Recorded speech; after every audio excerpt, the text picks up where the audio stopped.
Thank you all for joining us. We are really excited to have Carrie Ruff today joining us to talk about creating a backyard habitat for birds.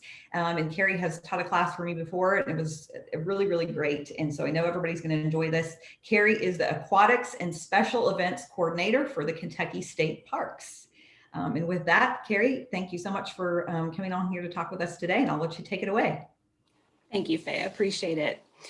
Well, hello, everyone, and thank you again, yes, for joining us on this icy day. I'm glad we were able to do this via Zoom because otherwise we might not have been able to meet in person. So as Faye mentioned, I work for the Kentucky State Parks, and my title is the Aquatics and Special Events Coordinator, which encompasses a lot of things. My background is in environmental education.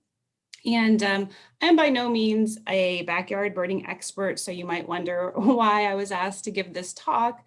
While I do enjoy feeding birds in my backyard, my main bird interest and history stems back to doing songbird counts and knowing birds by their vocals. So mostly I'm much better with warblers, wood warblers, and knowing birds by their sounds and their calls than IDing them in person, which sounds odd, but that's mostly where I started out, was doing woodland surveys. So I do enjoy watching birds in my backyard, and you'll see kind of where my main interests lie as we segue through this program. And if you have any questions, just go ahead and please put them in the chat, and then we'll come back to them at the end. I'll leave plenty of time for questions and answers. So just feel free to put anything in there and we'll come back to them. So the title of this is Creating a Backyard Habitat for Birds. And I had to put an asterisk and humans, because anytime we're creating a habitat for animals, we're improving our own habitat as well. So bird watching is becoming such a popular pastime in America and throughout the world. And this past year has really piqued its interest with a lot of people that may not have ever thought about it before, with us spending so much time at home. More than 41 million people watch birds in their backyard. That's a pretty big number, and that's probably higher now. The U.S. Fish and Wildlife Service estimated that birders generate nearly $107 billion in industry output. So billions, when we get into those kind of numbers, it's hard to even grasp. I've read statistics that $5 billion are spent a year in feed and backyard bird houses and feeders. It creates a lot of jobs. There are a lot of stores that pop up to sell this equipment. A lot of people lead walks and do talks and eco adventures. And there's a lot of revenue generated from backyard bird watching or bird watching in the wild. So why do people bird watch? You have your own reasons, I'm sure, but some of the main reasons for people and the benefits, the promotion of bird watching, why it's good for you, is it does create an appreciation of nature. Many people remember as a young child, watching birds come to feeders, and that might have sparked a lifelong interest in nature. And it's just a nice way to slow down and look at what's happening in your backyard. Patience is definitely a skill that you develop if you are a bird watcher, because you have to wait quite a while sometimes to get a good look or for something to come by. Contemplation and introspection. Watching a bird carry on its activities throughout the day gives a lot of time for speculation and contemplation and to think about. A lot of data that's actually gathered about birds and their behavior are from amateur bird watchers, people who have just sit and observe nesting behaviors, courting behaviors, feeding behaviors of the birds in their yards. Quick reflexes. Your reflexes tend to slow as we age. So it's a good way, birds move, so it's a good way to keep yourself active and being able to lift the binoculars and follow a bird. For those of us that aren't really interested in learning reflexes from a video game, it's nature's video game. Mental alertness. It actually, brings us into the moment, helps you think about what you're looking at and brings focus. A sense of community. Birders are a really neat group of people. Anybody with a shared hobby, builds that sense of community. There's tons of chats available to communicate what you've seen. And also birders really like to share what they found. So it's a nice way to keep in contact with people locally and throughout the country and the world, actually. Acceptance. If you have fed birds in your yard, you've seen the cycles of life, and you've seen that, you can do your best to keep out predators and, keep undesirable species away, but nature has a way, and it's gonna find its way. So you kind of some people aren't there yet in that acceptance thing, but it's something that tends to come after years of bird watching. Increased awareness of the surroundings and the cycles of life. Of course, if you're watching your birds and paying close attention, you can't help but notice the cycles and how each year the same behaviors happen. And it's just a nice way to be more aware of your natural surroundings. So how do we begin bird watching in our backyard? It can be overwhelming and intimidating, as any new hobby can be. And there's so much information out there that it can be a bit daunting. And so these are some examples of some intensive backyard bird feeding. We don't need to go there. You don't need to look at this and say, oh my gosh, I need to invest a ton of time or money. That's not the case at all. So if you get nothing else from this presentation, I hope that you will realize that don't put pressure on yourself. Try not to become intimidated by it, because it can be as simple or as complicated as you make it out to be, just like any hobby. And we tend to bring our personalities to any hobby that we do. So you might just need to remember that every so often. If you're, one of those people that loves to dive right in, just know that you can take it slowly. So let's start with the types of feeders that you can have to invite birds to your yard. So the first type that we'll talk about is a platform feeder. It's raised surface to which the bird food is spread. It's flat. There's drainage holes typically in that bottom platform. And if there aren't in yours, you probably want to make some. The roof helps keep the feed dry. And many species of birds, many types of birds come to this type of feeder. So it's a good all-around feeder if you're just a bird generalist. If you put it closer to the ground, it could attract juncos, doves, and sparrows. There's also a hopper type feeder, and this is a platform on which the walls and roof are built, forming a hopper that protects the seed against the weather. So this obviously is going to have a lot more protection than the platform feeder. This feed is not going to get wet and exposed to the elements as much.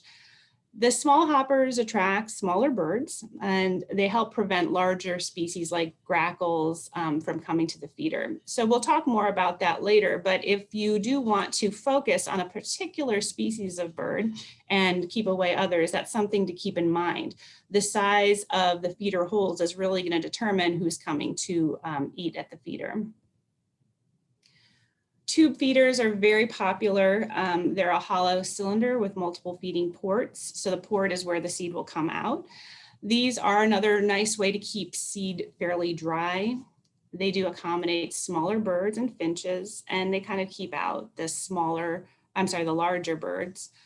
So you want to look at the different sizes of the ports to depend on what birds you want to feed. So on the left, you'll see this one has a large mesh for the larger seeds. And as we move around in the picture of this feeder on the far right, they're very tiny holes for the Niger, which we'll talk about.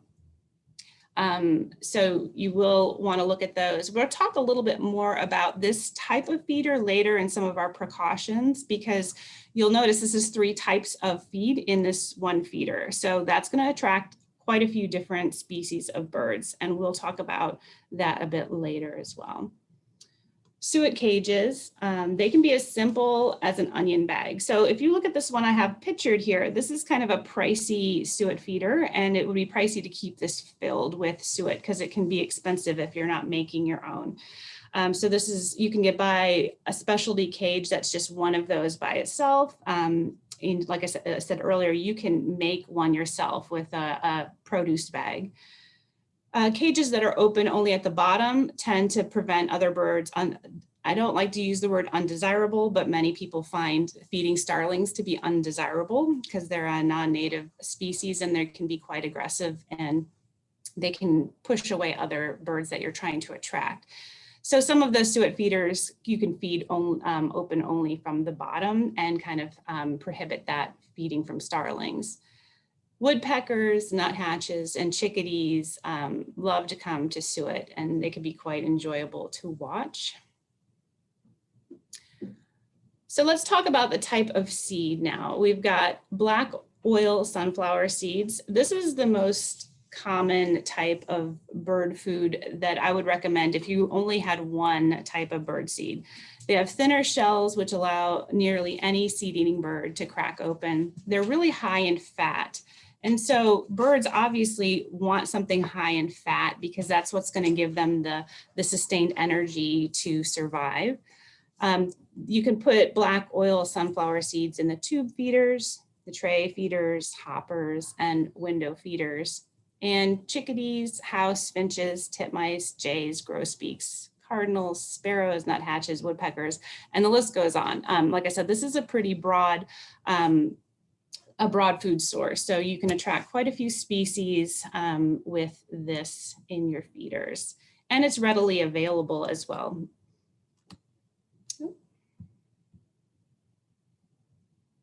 I lost my cursor, here we go. Safflower, similar in appearance to the black oil sunflower seed, but it's smaller. Again, this is very high in protein, fat, and fiber. So a good sustainable food source for the birds. And it attracts a lot of birds as well, including Carolina chickadees, blue jays, tufted titmice, and white-breasted nuthatches. Safflower can get pretty expensive, and it's not necessarily the most readily available seed to purchase. So as I mentioned, you can get overwhelmed with this and you can think you have to invest a ton of money because it does add up. But just keep in mind there is different foods to use. So don't think that you need to go out and spend a fortune on the safflower, even though it is a very desirable food source. And it might take them a little while to get used to it, but once they find it, the birds really do tend to enjoy the safflower. Niger, you probably heard it called thistle. It's from the African yellow daisy. It's tiny and oily, so really nice, full of fat and that high energy. It's popular for small seed-eating birds, mostly goldfinches is what you think of when you think of the thistle feeders. So like I said, it provides oil and high caloric content so that birds can store this energy source. And this, we talked about the port size of your feeder. You're going to need a smaller port size for this, otherwise it'll just spill right out. So tube feeders, there's thistle socks that you can buy to put it in.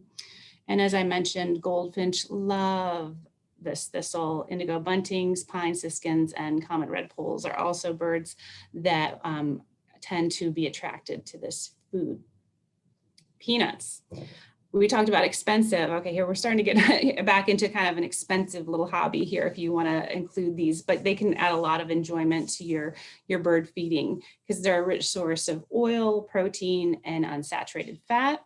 They are expensive, as I mentioned, but new birds may come to eat them. Blue jays love the peanuts and they can find them up to 5 miles away. So if you put them out, you can draw birds from quite a distance. Squirrels also love them. We kind of talked a little bit already about maybe animals and birds that you are not trying to attract, but birds will typically come to peanuts if you have them. Another issue with peanuts is they can mold easily and produce an aflatoxin in human conditions. So this is a fungal, it comes from funguses and it can harm the birds. So anytime you've got your feed that gets wet and these molds and funguses can create these carcinogenic properties and harm the birds. So you want to make sure you have an airtight place to put the peanuts and make sure you only put out enough that the birds can eat at a time so they don't just sit around and get wet and moldy. These work obviously in a tray feeder and a window feeder. They're not going to fit through the ports of those smaller feeders we talked about. Jays, woodpeckers, chickadees, titmice, nuthatches, magpies, sparrows, house finches, and cardinals will come to those peanuts. So that's just a few varieties that are attracted to that food source. Cracked corn is cheaper. It's dry, so it can be stored for long periods of time. It's low in the oil that we talked about, but it's rich in both protein and fiber. Blackbirds, cowbirds, house sparrows, and squirrels like to eat it. Ground feeders are a good place to use the cracked corn. Again, this one can also become contaminated, so don't let it get wet or let it sit out too much. It's just a good rule of thumb to only put out what can be consumed in a short amount of time. Jays, pigeons, doves, turkeys, pheasants, blackbirds, and finches also would come to the cracked corn. And suet, we kind of talked a bit about suet when I showed you the feeder, and this is an example of just the single suet feeder. It's made from beef fat combined with seeds, nuts, and berries. And it's very high in the fat content, as you can imagine. And chickadees, woodpeckers, nuthatches, and wrens come to suet. You can make your own suet. There's tons of recipes available online. I tried to keep this as simple as possible, not to overwhelm. So just know that you can purchase the cakes already made, or you can look for one of those recipes online if you have extra time and energy to devote to making it. And suet is fun to have because it does attract the woodpeckers, some of the woodpeckers that don't typically come to feeders. And nuthatches are always lovely to watch as well, and they typically come to your suet. So millet is another feed. It's inexpensive. It's the seed of a grass. It's ground feeding birds like doves, cardinals, towhees, and quail. And blackbirds and sparrows love millet. And it's not to be confused with milo. So milo is something that looks similar. It's a little bit smaller and rounder, and it's often used as a filler in a lot of commercial birdseed blends. And milo does not get used much by birds. Some of the ground feeding birds will come to it, but if you've ever had it in your feeder, you'll notice most birds just kick it out. They just kick it over to the side. So you're paying for it. It takes up a lot of space in your bag, and it's just not much use to the birds that you tend to want to attract at your feeder. Mealworms, another expensive option, but another fun option to put out there. They're the inch-long larvae of an insect called the darkling beetle. They're really high in protein, calcium, and vitamins. So you can feed these alive or dead. You can buy a huge bulk bag of them at your feed store or online. And you can also buy them alive or raise them if you wanted to get really involved. Those work well in a single dish feeder as pictured here. And many birds that don't typically visit feeders absolutely love mealworms. Chickadees, wrens, bluebirds, and woodpeckers are just some to name. Again, they are pricey, but they are a lot of fun if you want to splurge. That's sometimes something we put out at Christmas time just as a little extra treat. Nectar. So sugar-rich liquid made from flowers to attract pollinator is what nectar is. You can buy it pre-made. You can buy it in powder form that you just add water, or you can make your own variety of nectar, which is 1 part sugar and 3 parts water. There's, again, tons of recipes online. You don't need to remember that. The thing is, you don't need to add red food coloring. That was, and I'm aging myself now probably, but that was what we were told when I was younger, that you had to put the red food dye in. But you'll notice that most of these hummingbird feeders, like the one pictured, are red themselves, and that attracts the birds themselves. So no need to add the dye. If you're adding a new hummingbird feeder to your yard and you're not getting hummingbirds, you can actually attract them by putting a bouquet of fake red flowers above the feeder, just to start getting them to come over to the area. Orioles have been coming, a lot of orioles also feed on nectar, so they will also come, and they've figured out how to feed from hummingbird feeders. Another source for nectar feeding birds, you can put fruit, jelly, even peanut butter, even though that's not really a nectar. And the birds can come to the fruit that you put out. So keep in mind also when you're feeding the hummingbirds that you really want to make sure that you clean these feeders very often, because mold can build up quite easily in the heat of the summer. So that's just something, if you're going to do this, just like without all bird feeding, you want to think about the long-term time that you're going to invest in the project. We'll talk more about cleaning feeders here in a bit. So if you put these foods out, I mentioned birds that are typically attracted to that type of food. So let's just go through kind of quickly the top 20 feeder birds in the eastern central region. So these are the top 20 birds that were reported to Project Feeder Watch, which is a fascinating, wonderful project if you are involved in backyard bird watching, or you want to get more involved. I highly recommend you check out this. It's a nice citizen science project where you submit your data and then they use that to track trends and the health and populations of birds. So it's just another added enjoyment level to your backyard birding. So we'll do the countdown here. If I can get mine. So I went to 21, the 20, because I love the Eastern towhee. Eastern towhees love black oil sunflower seeds, hulled sunflower seeds, cracked corn, peanut, millet. They'll even eat the milo. They like the platform feeders or the ground. So you might not be familiar. I mentioned earlier that I know more birds by their calls than what they look like. This is one that you've probably all heard. He likes to say, drink your tea. So if you ever hear that, drink your tea, that's your Eastern towhee. Pretty common here. So you've probably all have heard that vocal. To see them is not so easy because they don't tend to come to the typical feeders that people put out that often. So that's I'm sorry, I'm having trouble with my navigating here.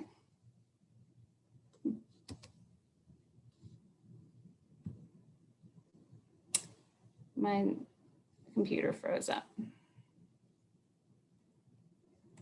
There we go. Number 20, the brown-headed cowbird.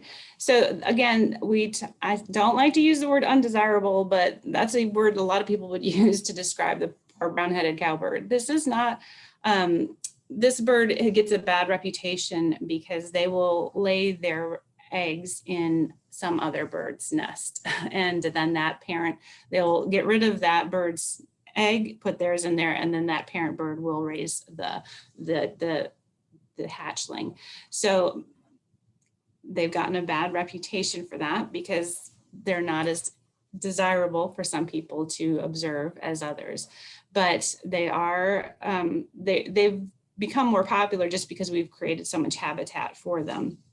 And they like black oil sunflower seeds, hulled sunflower seeds, cracked corn, peanut hearts, millet, oats, milo.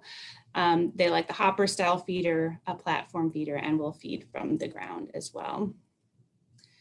Another bird that doesn't get much love, but it's beautiful to look at, is the common grackle. This picture does not do this bird justice because the iridescence of the wings are just amazing. So they're a lovely bird to watch. I encourage you not to form, necessarily, we tend to, if something's common or its beauty is a little bit more subtle, sometimes we overlook it. But again, nothing beats that iridescence of the wings of the grackle. They have a very wide range of food preferences and will come to just about any feeder. So that's large enough for them. The northern mockingbird, what a fun bird to have nearby, because if you are trying to learn your birds by sound, the mockingbird is going to teach you a lot. The mockingbird will string together different bird calls, and they're so good at it that I've been fooled by them before, as have most people, I'm sure. But they love hulled sunflower seeds, suet, peanut hearts, fruit, and they like the platform or ground feeder. Number 17, house sparrow. We've got the male and the female here. You can tell quite a difference. Sparrows can be kind of frustrating when you're just learning, because they're not as showy, and there's quite a few species of sparrows, so they can be a little overwhelming. But the house sparrow, very common. You're probably going to see them, and they like to hang out together. So again, I mentioned, that backyard birders can document their experiences with birds, and just noticing their behavior. We can learn a lot by watching it. And they're a fun one to watch because they group together, and they're just entertaining. So even though it's not maybe the showiest of birds, it is definitely, they are definitely entertaining. White-throated sparrow, they like black oil, sunflower seeds, hulled sunflower seeds, cracked corn, millet, milo, and they like the platform feeders and the ground feeders. And the number 15 is the white-breasted nuthatch. And I will say, I'm not supposed to mention favorites, but I can't help but love this bird. It's so entertaining to watch a nuthatch moving up and down the trees. They like sunflower seeds, safflower seeds, and suet, and peanuts, and mealworms. So they're quite a little joy to see, and they make a very unique little ank ank sound when they're moving around in the trees. So they're another dear backyard bird. 14 is the song sparrow. Again, I mentioned sparrows can be a little overwhelming, so don't worry, because they look very similar and are not necessarily easy to see until you start paying more and more attention to those finer details. They like the sunflower seeds, safflower, Niger, corn, peanut, a wide variety of food. Number 13 is the Carolina chickadee. Again, one you've probably all heard if you haven't noticed looking at this bird, because they say their name. They say chickadee, dee, dee, dee, dee. Very common. This is one that is very curious. So it's fun with, especially with small children. I think of all ages, it's enjoyable to have a bird come up, but you can make little pishing sounds and just make little squeaking sounds. And these birds are so curious that you can tend, if you're still and just make these noises, the bird will come and see what's going on. And they are quite an attractive bird to see up close and to watch. And they are attracted to sunflower seeds, safflower, Niger, suet, peanuts, mealworms, and they come to the tube style feeders and whatnot. This is one that I see pretty much every single day at my feeder and can never get tired of seeing. Number 12 is the red-bellied woodpecker. You might say, well, that does not look like a red belly at all. It looks like a red head. Our red-headed woodpecker has a completely red head all around. And the red-bellied woodpecker, you can't see the red with the feathers over it, but there is red there on the belly. So that's one that people often confuse in the beginning and want to call it a red-headed, but know that your red-headed is like the whole head was just dipped in red paint. So red-bellied woodpeckers will eat the sunflower seeds and safflower, cracked corn, peanut hearts, suet. They're another nice one to attract because they are very entertaining in their actions. And the European starling, number 11. Again, I don't like to use the word undesirable. I keep saying it. The European starling is not a native species. And it's here in mass numbers. You've probably all seen at some point the murmurations of these huge flocks of the starlings. And as much as I would rather not have this bird taking up habitat from some of our natives, you can't help but be impressed by watching that dynamic display in the sky. And just to hear them take off in their huge numbers is quite interesting. So they're here.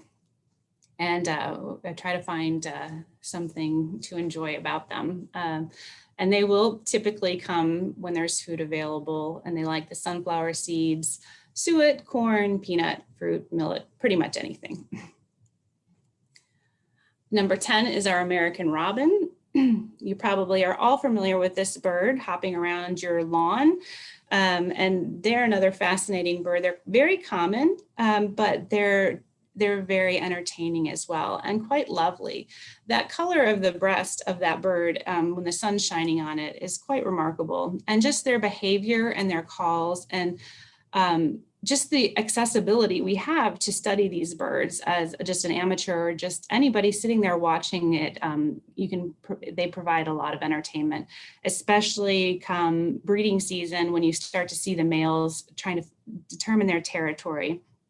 So again, we sometimes overlook species just because they're so common, but there's plenty of joy to be had by observing them.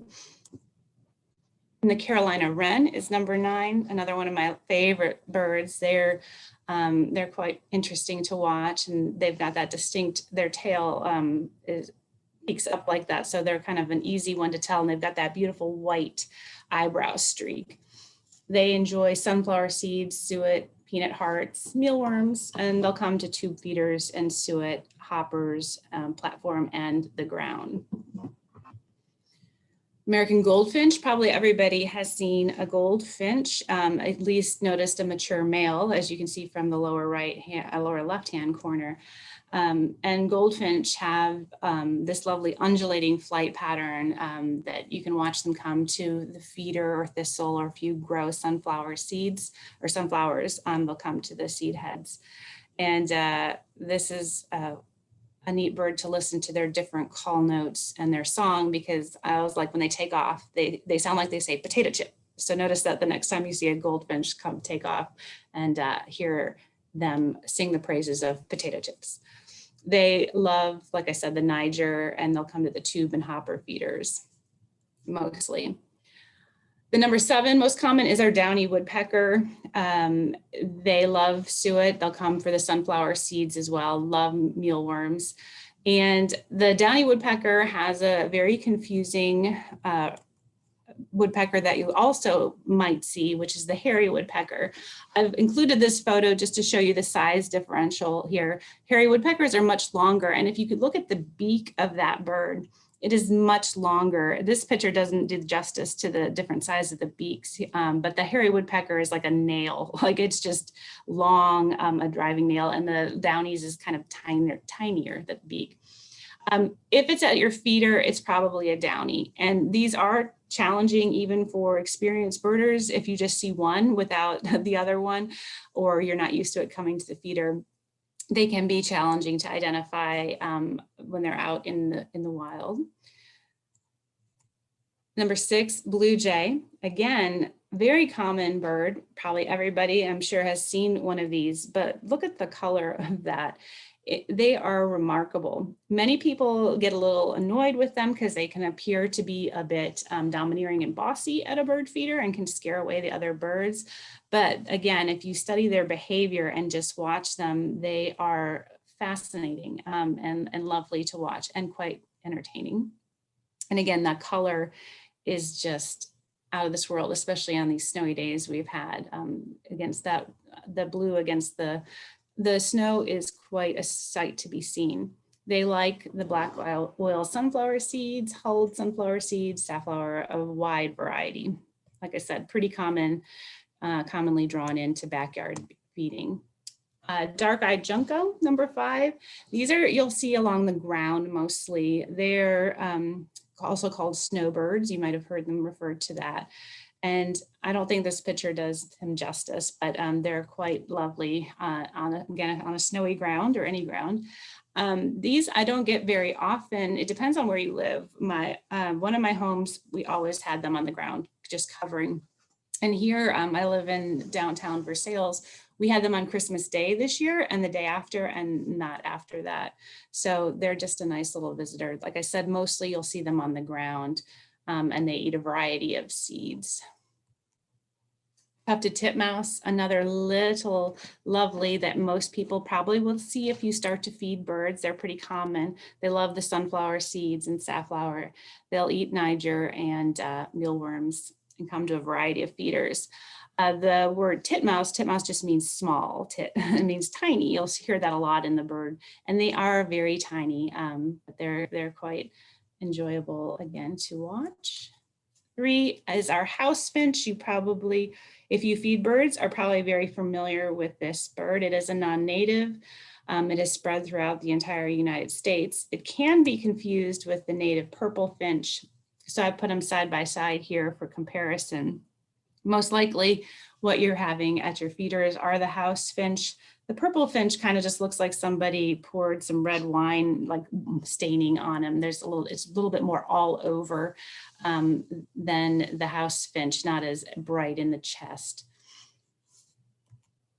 Number 2 is a mourning dove. Again, very common, has a very unique song. People get very nostalgic for the call of the mourning dove because it is just so unique and kind of sorrowful.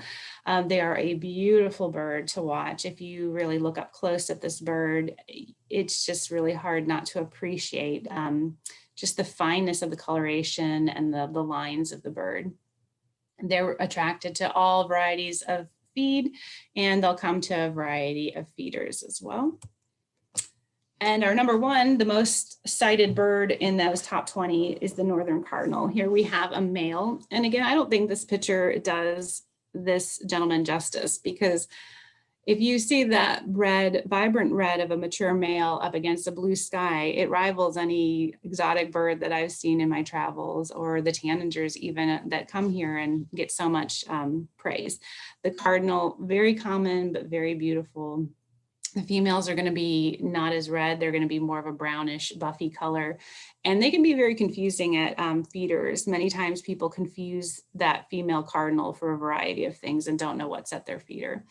They'll come to a variety of seeds, safflower, sunflower. They'll eat corn, peanut, millet, milo. Again, very common at your backyard feeding. So some that were not in that top 20 that you're likely to encounter, there's quite a few. It's hard to encompass all of it, and I don't want to overwhelm you too terribly much, but the eastern bluebird, Rufous, ruby-throated hummingbird. We also can get rufous in migration patterns when they come through in the fall, coming back south. We've got the red-winged blackbird and the crow. These are all very common at your backyard feeders. We've also got raptors, red tails. We've got the sharp-shinned, and the Cooper's hawk. Very common. Again, people tend to get very nervous about feeding birds and having hawks come and prey on their birds. And it is a cycle of life. I mean, that is their food source, one of their food sources. So if that's something that really worries you, if you notice a hawk hanging around looking to take off one of your birds, you can take your feeders down for a while and hope that the raptor decides to move on. But chances are, I mean, it's just something that you're going to have to make come to grips with if you're feeding birds, because it's just part of nature. So some other things you can do to help for identification tools, because it can be, like I said, very intimidating to begin with. And even for an experienced birder, there's just so much to learn. So something that's helpful is they have, of course, bird field guides. I highly recommend those. And most bird guides will have this silhouette chart, which is really nice, because if it's a gray day, or if the bird doesn't have its summer plumage on, it's sometimes very challenging to tell just by sight. But the silhouettes of the birds can really tell you a lot about it. They all have a very unique form. So that's something I highly recommend you looking into, just these silhouettes. And I'm sure you can recognize maybe a few on here just by the silhouette. Number 1 is that mourning dove. You can see that right off of the bat with the head. So that's your first thing. If you don't, if you're new to it, I suggest you looking out silhouettes. Also, another thing that I highly recommend people look at when they're trying to identify the bird is range maps. And there's a picture over here of a range map. And then I'll tell you, different guides will have different colors for the ranges. So just look in the beginning of your bird ID book and it'll tell you the wintering range, the migratory range, its breeding grounds. And that can eliminate a lot of birds, because many times and think they have a bird in their area, and I can immediately say no. Well, I shouldn't say that, because birds don't always read the books, but typically a range map will really help you. You can see if it even would necessarily be found in that area. And as I mentioned, nothing's ever 100% accidentals, storms can bring things in, and those are things that really get birders excited too. Talk about a birding site lighting up is when we get an accidental bird and people drive for miles and miles and hours to see something that they want to put on their life list. But typically, range map first thing, and it can help narrow it down if that bird even would be found in your area. So we've talked a little bit about uninvited guests. It's unavoidable. You're going to get, you put food out, animals are going to come, and not always the animals that you want to come. So just some things that you can do are use smaller poles that are 1/2 inch or less in diameter. You can suspend the feeders from a wire between 2 trees to stop animals from climbing onto them. But animals are creative, and I've seen all kinds of things happen with that. Soda bottles along the wire might deter them. Bring your feeders in at night if you're getting a lot of feeding from possums and other nocturnal animals. Reduce the seed that falls to the ground, because that's just an open invitation for other animals. Use one type of seed per feeder. Keep the seeds in tightly sealed containers, and don't grease the pole. Sometimes people say, "I'll grease the pole," and then animals won't be able to get in there. But that's introducing usually a petroleum product and stuff that's not good for the animals or the birds. So what shouldn't we feed the birds? Chocolate, salt, honey, bread. Bread is one of those, again, I kind of am dating myself on these things, because in the birding community, we kind of go through phases, just like everything, as we learn more. It's hard to sometimes dispel myths, and we just keep learning more and more with science. And that citizen science I mentioned is actually helpful for a lot of things. But the bread, I was always told that it will expand in the bird's stomach and it will kill the bird. They're finding that's not necessarily true. However, feeding a bird bread is a lot of empty calories. And notice some of those seeds that I talked about before are really rich in oil and fat and fiber and things that will help sustain the bird for the winter or the breeding season or whatever migration, whatever it needs to do. So just like you wouldn't do well if you were fed a diet of, just a white bread every day, we don't want to give that to our bird friends. Once in a while, bread, as long as it's not moldy, we mentioned before some of the molds, you never want to feed a wildlife anything that's moldy.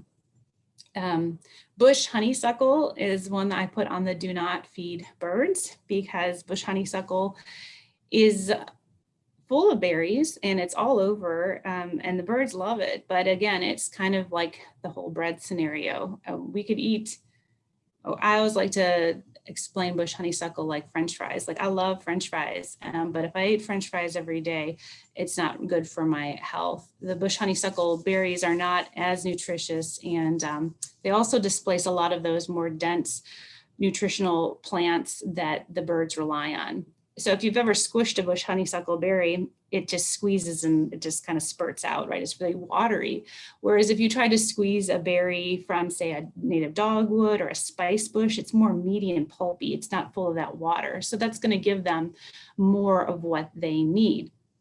And so that's what we're looking for. Plus, those plants have other relationships in nature that are important to these birds as well.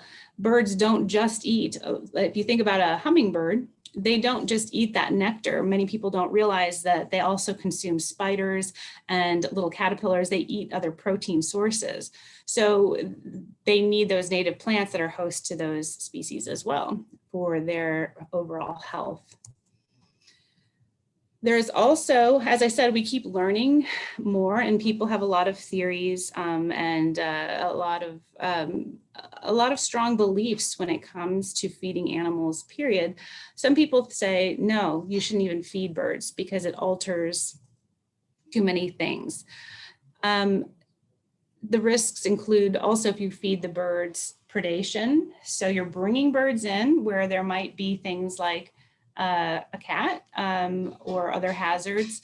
It brings species together that wouldn't normally be together. So birds will tend to flock together, some species, but all these different types of birds coming together is not typical behavior. So when you bring them together, it can increase parasites and contamination. And house finch eye disease is something that's very common at feeders. There's also a lot of other fungal-borne things that can really create life-altering situations for these birds. Also, people believe that it changes their behavior in a way that maybe would stop them from migrating or doing their typical other life cycle. They found, though, that migration is keyed by light response in the brain. So it's not necessarily a food source is going to keep them there year-round, your bird feeder anyway, because 3/4 of a bird's food is not from feeders. Even if you have them come regular to your feeder, they're still eating 75% of their diet out there in nature. So if you do choose to feed birds, how can you do so safely? We mentioned a little bit earlier about cleaning your feeders. We want to always make sure that the food is of the highest quality. You should scrub your feeders with a 10% non-chlorinated bleach solution a few times a year. If you don't want to use bleach, you can also use vinegar. You can soak it longer for about an hour in a high vinegar concentration. Make sure it's thoroughly dried before you put seed back in, and rinse thoroughly and then dry. If you find a dead bird, remove your feeders for 2 weeks in case there was some sort of contamination. That way it gives that time to clear out and sweep up anything that's on the ground so that you can eliminate the spread of that, whatever it was that killed the bird, if it was related to your feeder. Keeping cats indoors. I know this is probably a hard one for some people to hear. We love our pets so much, but a cat is an enemy of a bird. It's its natural instinct to kill it. Even if it's well fed, cats still want to eat them. And it's estimated that 2.4 billion, that's with a B, 2.4 billion birds a year are killed by cats. So consider that if you have a cat. A bell on a cat can help, but I've read it has to be at least 2 bells to have enough sound and enough awareness. And even then, it's not foolproof. Locate your feeders at different levels. If you're out in the wild, birds tend to live at different levels of the forest and the edge. They like that different spacing. So you'd want to replicate that at home as well. Breaking up window reflections is very important.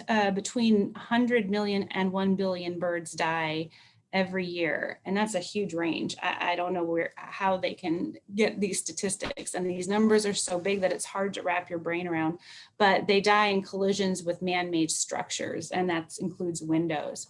So a bird will not fly through an area that's smaller than 2 inches by 4 inches. So if you place a grid, like if you place decals on your window, you want to make sure they're close together. One decal is not enough.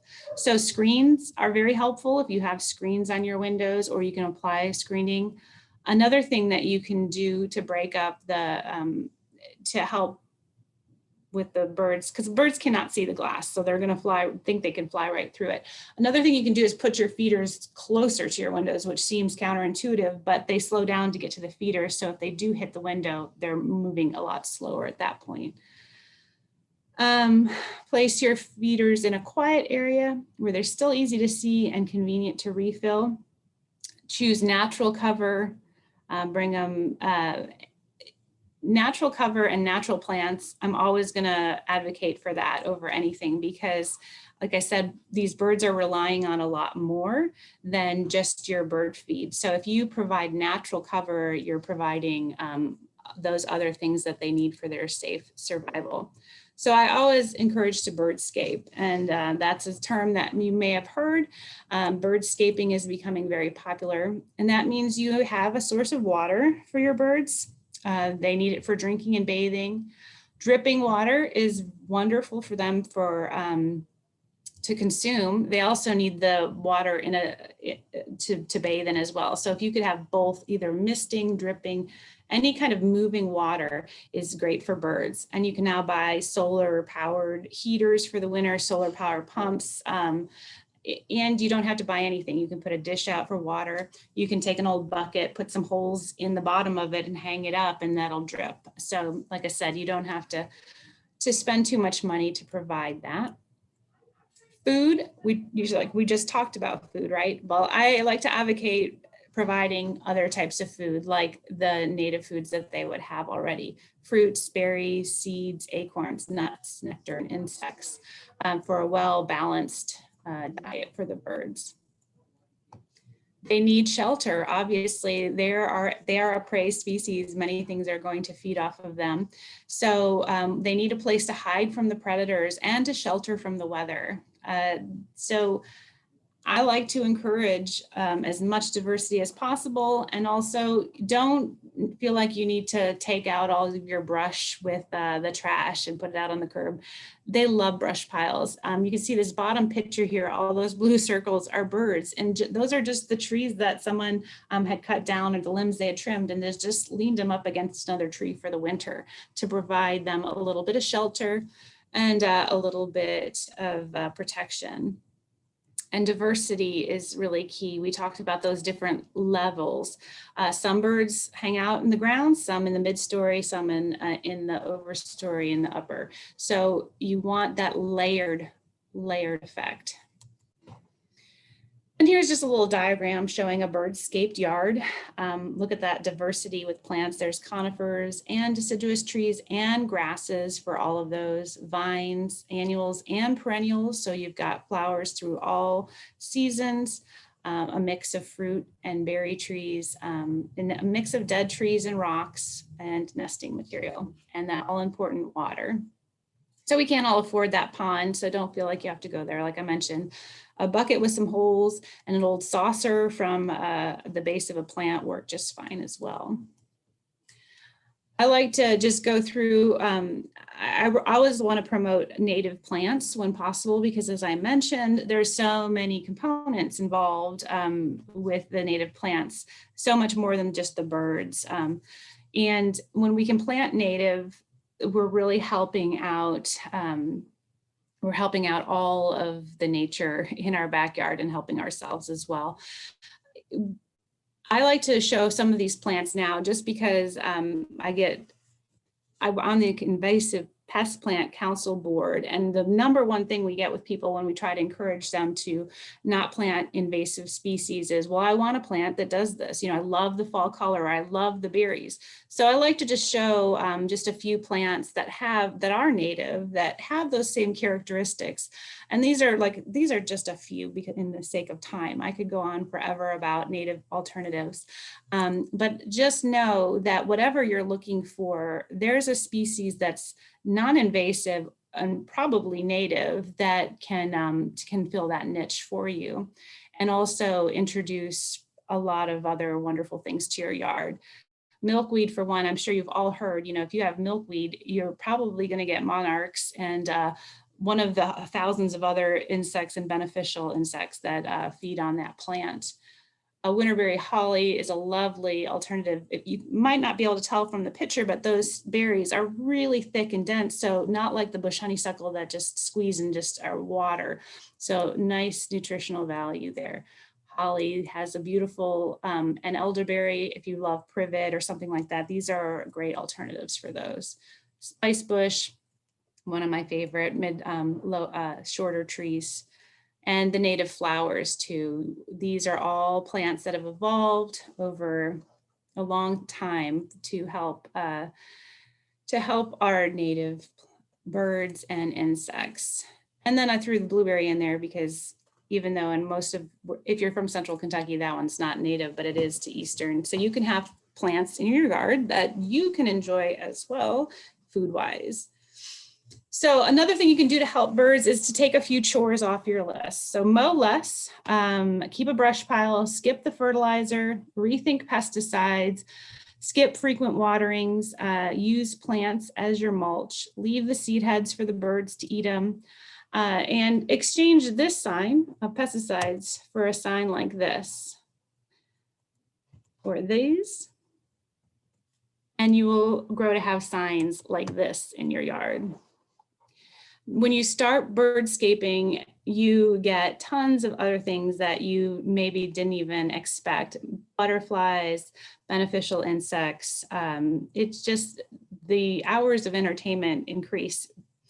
I'd like to encourage us to kind of try to change the way we look at things like dandelions and the manicured lawns that we become so accustomed to.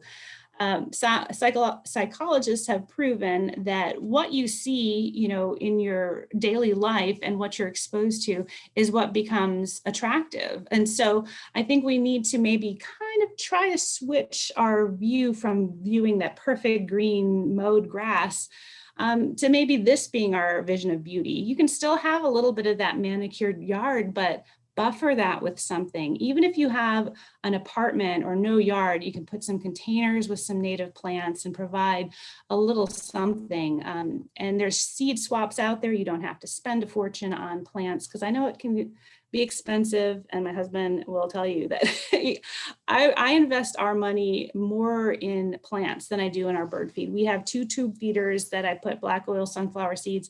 Everything else goes into plants.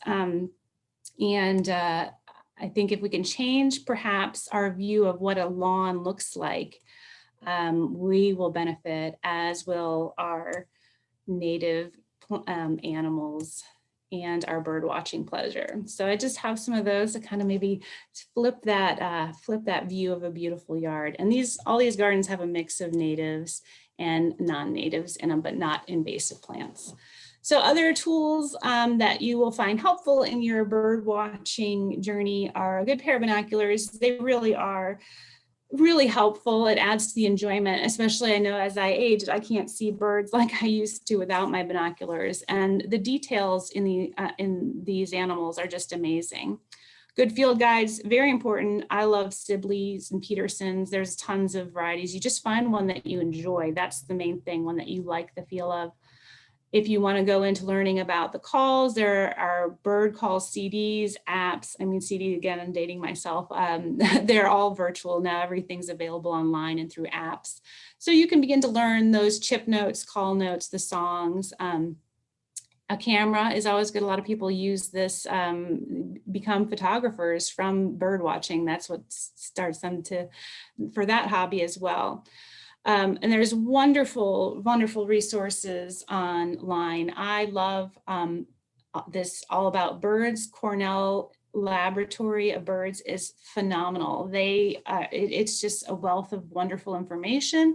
And they have a Merlin bird app there that you can type in, I saw a bird, this is my zip code, this is the color of the bird, and it can help lead you through what you might find there. So tons of awesome resources out there. So I threw a lot of information at you very fast. So if there's any questions in the chat, I'd be happy to answer them.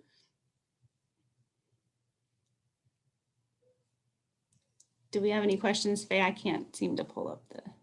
Yes, we do have some. Thank you so much for that presentation. That was really great and inspiring and beautiful pictures. And I love that you added the plant list at the end and what you've encouraged. So thank you so much. You're welcome. One question I had that was a direct question to me was, is it true that hummingbirds can develop diabetes from feeders? Oh, that's a good question. I do not know about that. I do know that a hummingbird needs to feed from between 1,000 and 2,000 plants a day. So, I mean, that's one of the statistics I read. So I don't know, to be honest with you. I know that they do have a diverse diet, though. It does not include just nectar. So that's something I could look into. I'm sorry, I can't answer it, though. No problem. The next one was, I believe you said that orioles sometimes feed at hummingbird feeders. I'm surprised their beaks are long enough to reach the nectar. Yeah, and I have read this and never experienced it, so I don't have, but I have read it, that orioles have adapted somehow to be able, and like I said, I've never actually seen it, but I've read it, and so maybe I shouldn't quote it, but it came from a very reputable source, and birds are pretty resourceful. Although, yeah, the hummingbird's tongue is fascinating if you've ever seen some images of it, and it's forked, and it's definitely not the same as an oriole, but I might need to relook that up, but like I said, I did read it from a reputable source, and birds are very creative. So I will double check on it though, because I haven't seen it. I'm gonna look for a picture now. Thank you.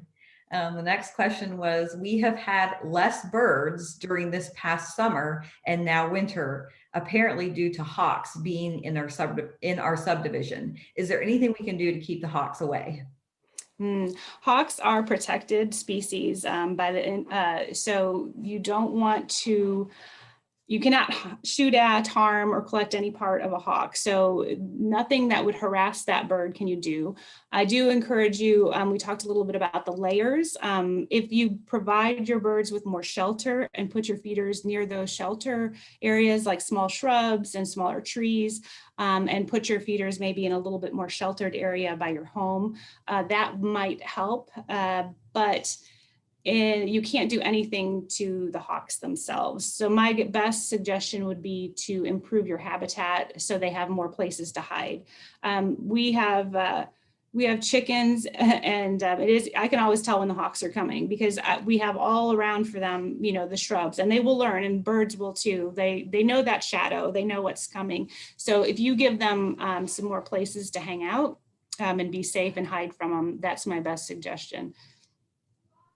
Excellent. I was going to say the same thing. We have chickens, and they know when they're coming, and as long as they have protection to run and hide in really quick, they do fine. The next one was, does anything like honeysuckle berries?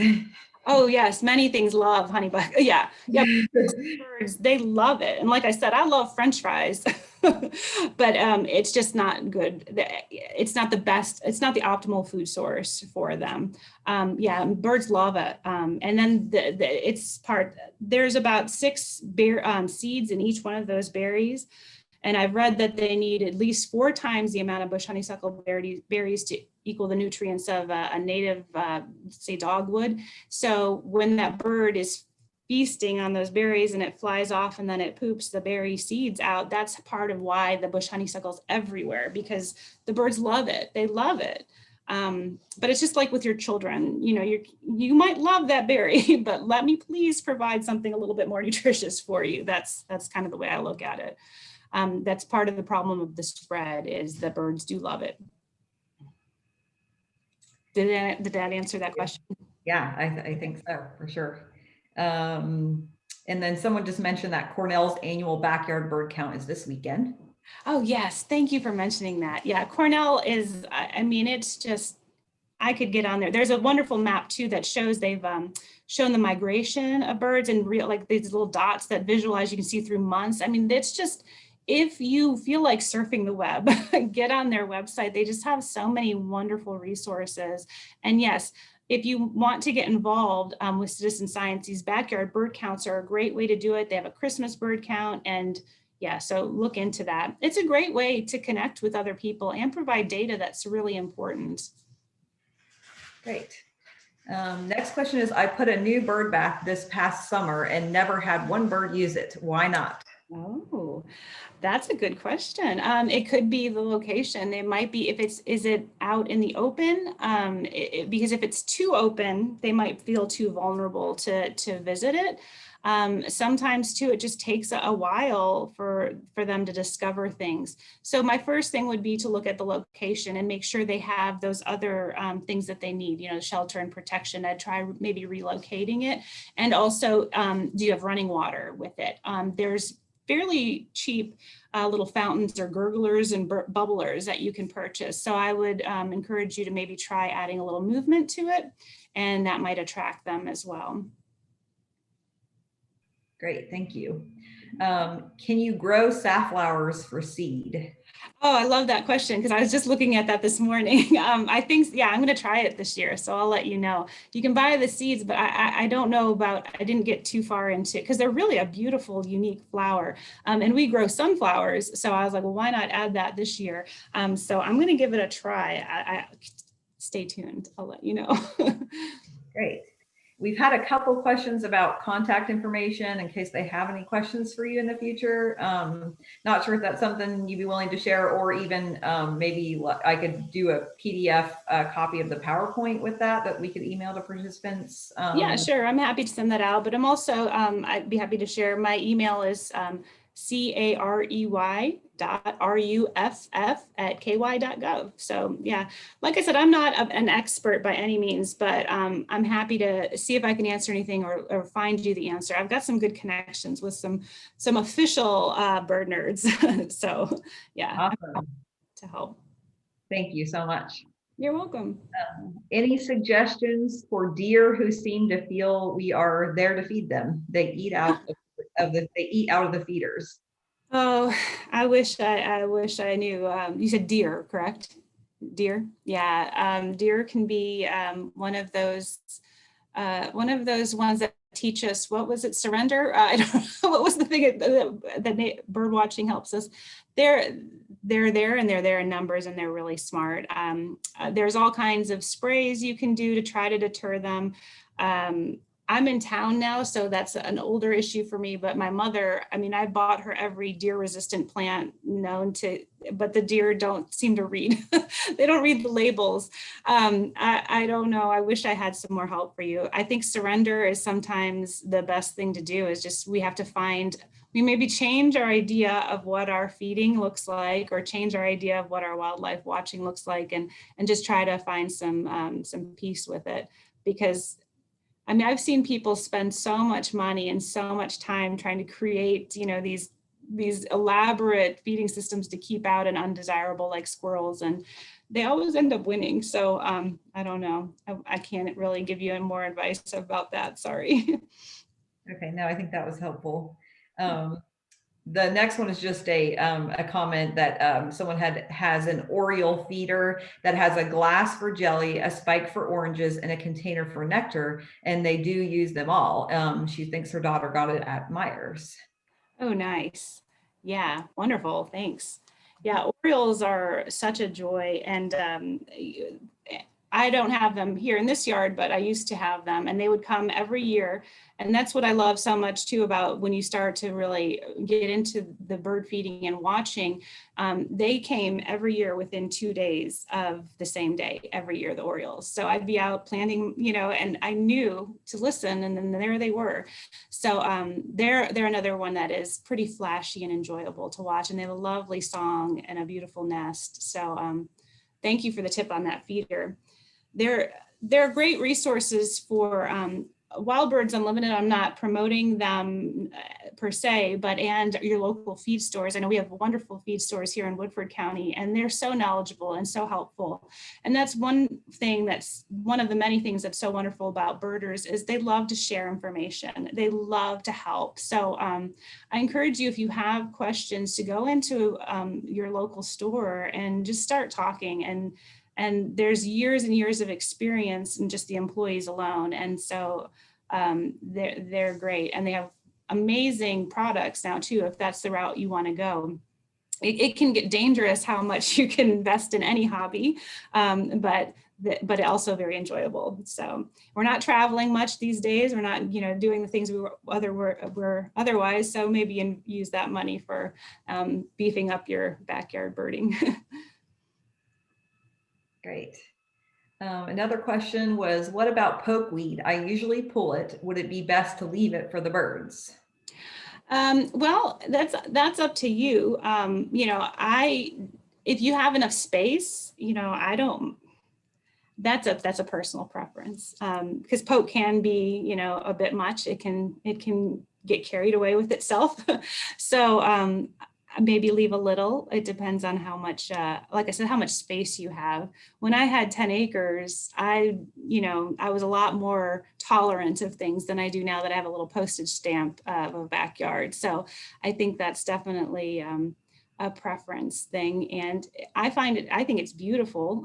So if you enjoy the looks of it and it's not taking over and you have space for all the things you want, then I've kind of taken the attitude with gardening and I'm trying to take it with everything, but to just let things, to just experiment and have more fun with it and try to get rid of the right and wrongs. There's a million ways to do everything. So.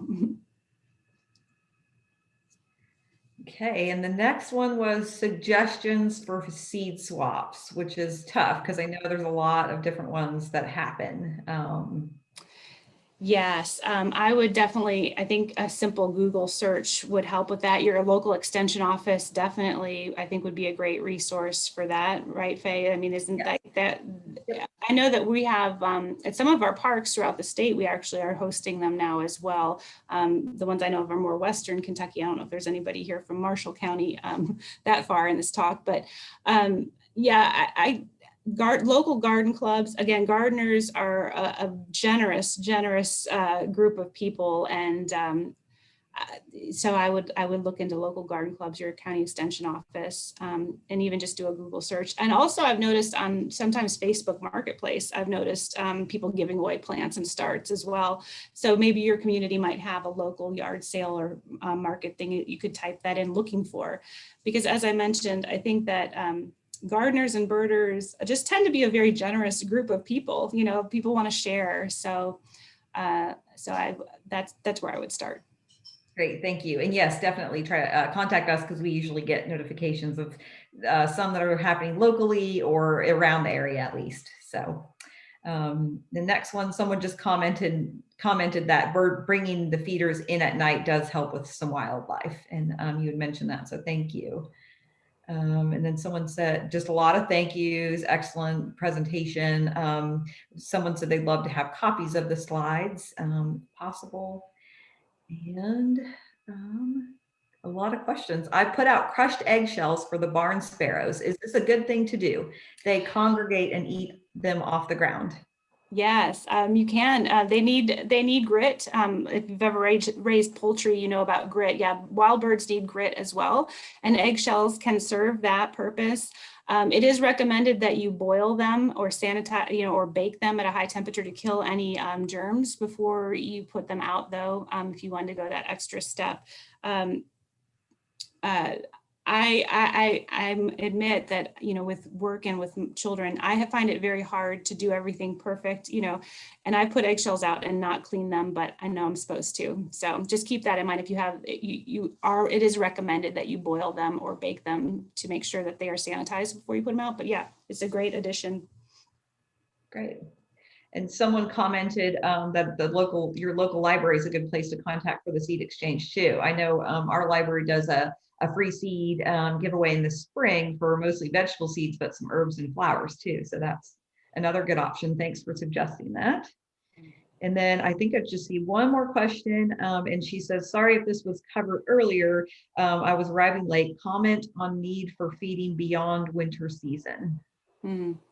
That's a good one. I typically tend to taper off when my money goes towards plants as well. And, there's been a lot of people that say, they're afraid to go on vacation in the winter too, or something like that to stop feeding. But I did mention that 3/4, even if your birds are regularly coming to your feeders, 3/4 of their diet is not from your bird feed. It's from sources other than your feeders. So I tend to think along the lines of, I'm providing them the native foods. I'm providing them food in my yard. So I tend to not fill my feeders as much as in the summertime.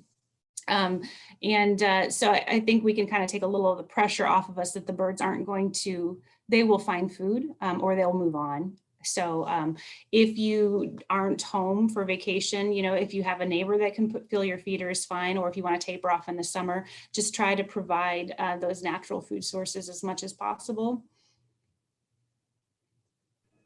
Excellent. Thank you. And just lots of thank yous. Thank you, Carrie. Awesome information. And you are so knowledgeable. Oh, thank you. Thank you for having me today. I appreciate it. It was a nice way to spend an icy day. Thanks. Yeah, and we weren't sure on the participants with the ice and everything going on, but we had one of our highest turnouts. So thank you so much again for doing this for us. And We will follow up with any slides or anything to share. And as far as the recordings, all the recordings for this month will be available at the end of the month, which once we get them edited, and those will be posted to our website. If you have any questions on that, you can just email one of us and we can give you that link, or you can find them on our website. Anything else to add? Any of the other agents that I have forgotten? We mentioned it earlier. Sorry, Faye. If you attended one of the January meetings, we had 3. You should have received an email from me yesterday with a short survey to complete, so we can hear just some feedback on those 3 sessions. So if you attended any of those 3, be looking for that email that went out yesterday. Thanks. Thanks, Jessica. And someone said, what is the website? I'm sorry. I just, that came in right when I was saying that. And I realized that wasn't very good information. It's our actual county extension page website. So Woodford County Extension, Bourbon County Extension, Franklin and Harrison County Extension offices. We will each be posting those since we're the collaborators on this series. We'll each have links to those on our websites, on our county websites. Anything else to add? Anyone else? All right. Well, thank you again, Carrie. That was really great. Thanks for having me. Reach out if you have any more questions. Seriously, I'm happy to answer. And if not, I'll try to find the answer. Thanks again. Awesome. Thank you.